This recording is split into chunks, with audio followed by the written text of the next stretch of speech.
ఎన్నికల సందర్భంగా ప్రధాని నరేంద్ర మోదీ ప్రకటించిన 2 కోట్ల ఉద్యోగాల కల్పన హామీగా నిలిచిపోగా ఉత్తర తెలంగాణలోను కేంద్రంలోని బీజేపీ సర్కార్ నిర్లక్ష్యం చేస్తూ కేంద్ర ప్రభుత్వ రంగ విద్యారంగ సంస్థలను గుజరాత్ ఉత్తరప్రదేశ్ లకు తరలిస్తుందని గ్రాడ్యుయేట్ ఎన్నికల Congress party incharge MLA doctor Vamshikrishna సమన్వయకర్త Gutta Amit Reddy Medak parliament Congress party incharge Neelam Madhu Mudiraj విమర్శించారు. బుధవారం గజ్వెల్ నియోజకవర్గ స్థాయి సన్నాహక ఆత్మీయ సమావేశం డిసిసి అధ్యక్షులు మాజీ ఎమ్మెల్యే తూంకుంట నర్సారెడ్డి అధ్యక్షతన జరిగింది. ఈ సందర్భంగా వారు మాట్లాడుతూ దేశ చరిత్రలో ఎక్కడ లేని విధంగా ఏడాదిలోనే 55,000 ఉద్యోగాలు కల్పించిన ఘనత సీఎం రేవంత్ రెడ్డికి దక్కుతుందని స్పష్టం చేశారు. ఉమ్మడి ఆదిలాబాద్, మెదక్, కరీంనగర్, నిజామాబాద్ జిల్లాల కాంగ్రెస్ గ్రాడ్యుయేట్ అభ్యర్థి నరేందర్ రెడ్డిని గెలిపించి సమస్యల పరిష్కారానికి బాటలు వేయాలని కోరారు. రాష్ట్రంలో కాంగ్రెస్ ప్రభుత్వం అధికారంలో ఉన్నందున నిరుద్యోగులు, యువత, ఉద్యోగ ఉపాధ్యాయులు ఎదుర్కొంటున్న వివిధ సమస్యల పరిష్కారం సులువుగా జరుగుతుందని తెలిపారు. దీనిని దృష్టిలో పెట్టుకుని మేధావి వర్గానికి చెందిన వారిని ఒప్పించి ఓటు వేయించుకునే బాధ్యత తీసుకోవాలని సూచించారు.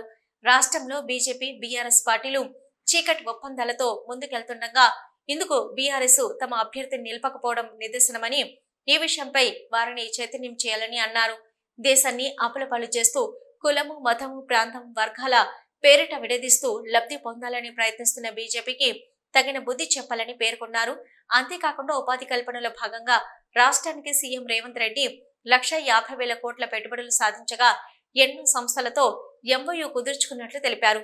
ఈ కార్యక్రమంలో మాజీ కార్పొరేషన్ చైర్మన్లు Madupu Bhoomireddy, election Reddy, DCCB chairman Chitti Devender Reddy, AMC chairman Narender Reddy, vice chairman Sardar Khan, రాష్ట్ర యూత్ కాంగ్రెస్ ఉపాధ్యక్షులు ఆంక్షారెడ్డి, మున్సిపల్ మాజీ చైర్మన్లు గాడిపల్లి భాస్కర్, కృష్ణ, నాచగిరి మాజీ చైర్మన్లు లక్ష్మారెడ్డి, మహేందర్ రెడ్డి, మాజీ అల్టా చైర్మన్ జనార్దన్ రెడ్డి, మెదక్ ఆర్యవైశ్య సంఘం జిల్లా చైర్మన్ పల్లెల రవీందర్ గుప్తా, మాజీ ఎంపీపీ మోహన్, నరేందర్, భాస్కర్ రెడ్డి, ఆయా మండలాల బాధ్యులు, నేతలు శ్రీనివాస్ రెడ్డి, లింగారావు, సందీప్ రెడ్డి, భాస్కర్ రెడ్డి, రవీందర్ రెడ్డి, కృష్ణగౌడ్, రాములు గౌడ్, సారిక శ్రీనివాస్ గౌడ్, సమీర్, రమేష్ గౌడ్, సుఖేందర్ రెడ్డి, బూరెం గణేష్, సుభాష్ చంద్రబోస్, రేగుంట మార్కెట్ కమిటీ సభ్యులు, వివిధ మండలాల కాంగ్రెస్ నాయకులు, కార్యకర్తలు తదితరులు పాల్గొన్నారు.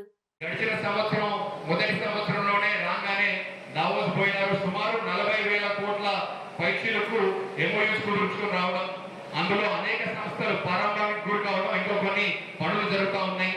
మొన్న జనవరి పోయిన మాసంలో కూడా దావోస్ పోయి 1,80,000 కోట్ల పైచీలకు, అంటే గడిచిన 14 మాసాల్లో సుమారు 2 లక్షల కోట్ల పైసలకు పెట్టుబడులు తీసుకొచ్చి, ఈ పెట్టుబడులు అంటే ఏంటి? ఉట్టిన డబ్బులు ఒకటే రావు కదా. పెట్టుబడులు అంటే ఈ 2 లక్షల కోట్లలో సుమారు కొన్ని లక్షల ఉద్యోగాలు ప్రైవేట్ సంస్థల్లో ఉద్యోగాలు వస్తాయి. కాబట్టి ఈ ఉద్యోగాలన్నీ కూడా మన పట్టభద్రులకు దక్కేదానికి అవకాశం ఉంటుంది. కాబట్టి ఉద్యోగ కల్పనలో ప్రభుత్వ ఉద్యోగాలతో పాటు పెట్టుబడులను ఆహ్వానించి ప్రైవేట్ రంగంలో కూడా అనేక ఉద్యోగాలను క్రియేట్ చేస్తున్నందుకు ఈ ప్రభుత్వాన్ని బలపరచవలసిందిగా ప్రతి ఒక్క పట్టభద్రుడిని మీరందరూ కూడా కోరాల్సిందిగా కోరుతా ఉన్నా. అదొకటే కాకుండా గడిచిన 12 మాసాల్లో ఇందాక పెద్దలు మదన చెప్పినట్టుగా, దేవేంద్ర చెప్పినట్టుగా ఇంకొక ముఖ్యమైన విషయాన్ని మనం ఈ సందర్భంగా పరిష్కరించుకున్నాం.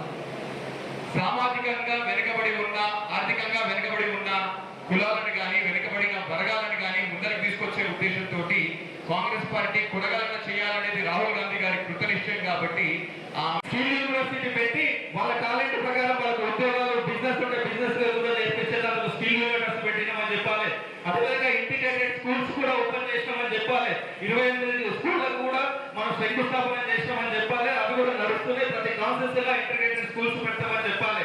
గ్రాడ్యుయేట్లకు కూడా ముఖ్యంగా మొన్ననే సీఎం గారు విదేశాలకు పోయి కూడా ఉద్యోగ అవకాశాలు సుమారుగా 50,000 ఉద్యోగాల అవకాశాలు వస్తాయి. కాబట్టి మీరందరూ కూడా, ఎందుకంటే ఈ రాష్ట్రంలో ప్రభుత్వం ప్రజా ప్రభుత్వం ఉంది కాబట్టి, ప్రజా పాలన నడుస్తుంది కాబట్టి, ముఖ్యమంత్రి మరియు బలపరిచిన అభ్యర్థి నరేందర్ రెడ్డి ఓటేస్తే గ్రాడ్యుయేట్లకు గొంతయి మనకు రావాల్సిన గ్రాడ్యుయేట్లకు రావాల్సిన హక్కులన్నీ కూడా ముఖ్యమంత్రి నుంచి తీసుకొని మీకు అందరూ ఉంటాడని చెప్తున్నాం. మీకు గొంతుగా ఉంటారు. గ్రాడ్యుయేట్ ఎలక్షన్ లో కూడా ప్రతి కాంగ్రెస్ పార్టీ కార్యకర్త, నాయకులు కూడా రానున్న రోజుల్లో కూడా మీ ఎలక్షన్లు వస్తున్నాయి, స్థానిక సంస్థల ఎన్నికలు వస్తున్నాయి. కాబట్టి మీరందరూ కూడా గ్రామాల్లో ఉన్న మన పిల్లలు, మన చుట్టాలు, అదేవిధంగా మన గ్రామంలో ఉన్న ప్రతి ఒక్కరిని కూడా గ్రాడ్యుయేట్ ఎన్నికలలో ఎవరు ఉన్నారో వాళ్ళందరూ కూడా నరేందర్ రెడ్డి ఓటే మొదటి ప్రాధాన్యమైన ఓటు వేసి గెలిపియాలనే బాధ్యత తీసుకోవాలని చెప్తున్నా.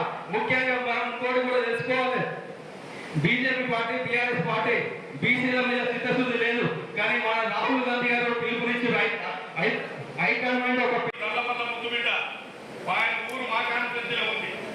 వాస్తవంగా ఆయన మనకు నాకే ఓటేసి కాబట్టి మరి ఈ నల్లమల్లను పుట్టినటువంటి ముద్దుబిడ్డ ఇవాళ ఈ రాష్ట్రానికి ముఖ్యమంత్రి అయిన తర్వాత ఎవరికి భయపడలే. ముఖ్యమంత్రి కాకముందు కూడా రాజకీయం ఎటువంటి ఒక మాట చెప్తాం మీకు, రాజకీయంలో నువ్వు పరిగెత్తే వాడిని ఒక ఆయన కాలు పడతాడు, ఒక ఆయన నడుము పడతాడు, ఒక ఆయన కాలు పడతాడు, ఒక ఆయన చేతులు పడతాడు. నిన్ను ఆపడము నీవు ఇవందరూ పట్టినప్పుడు ఆగినప్పుడు నీవు అక్కడే ఆగిపోతావు. వీళ్ళందరినీ ఈ పక్క ఆ పక్క దుర్పాయకులు ఊరకగలిగితే నువ్వు లీడర్ అవుతాడు. ఇలా ఉక్కింది కాబట్టి పెద్దలు ఈ రాష్ట్ర ముఖ్యమంత్రి పెద్దలు గౌరవనీయులు నల్లమల్ల ముద్దుబిడ్డ రేవంత్ రెడ్డి గారు సీఎం కాగలిగారు. కాబట్టి పని చేస్తే గుర్తింపు ఉంటుంది. మన ఇంతకుముందు చెప్పారు, మీరు కష్టపడండి గుర్తింపు వస్తుంది. కొంతమంది ఏమనుకుంటారంటే మేము పని చేస్తున్నాం కానీ మాకు గుర్తింపు లేదని బాధపడతాము కాదు. నీకు గుర్తింపు వచ్చే విధంగా నీవు పని చేయాలి. కాబట్టి కాంగ్రెస్ పార్టీ కార్యకర్తలకు ఇప్పటికి కొన్ని పనులు ఉంటుంది. 15 నెలలైంది మాకేం చేస్తలేరు, మాకేం వస్తలేరు, మమ్మల్ని గౌరవించలేరు, మాకు పదవులు వస్తలేవు, పని వస్తలేవు, రకరకాలుగా మీ మనసులో ఉంది. తప్పకుండా మీరు గుర్తింపు వస్తుంది.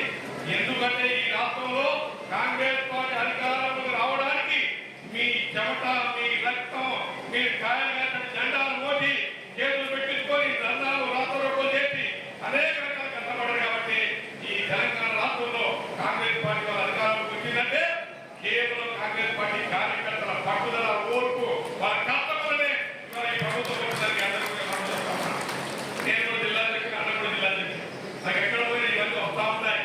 ఒక మాట ఇంకొక మాట చెప్పడం ఏంటంటే, సార్ మేము వస్తే ఇంత కష్టపడతా ఉన్నాం, ఫీల్డ్లో పనిచేస్తా ఉన్నాం, కానీ ఎవరో ఫీల్డ్ తిరగకుండా ఇక్కడ గాంధీ భవనం లేకపోతే మరి ఎప్పటి నుంచో ఈ బీసీ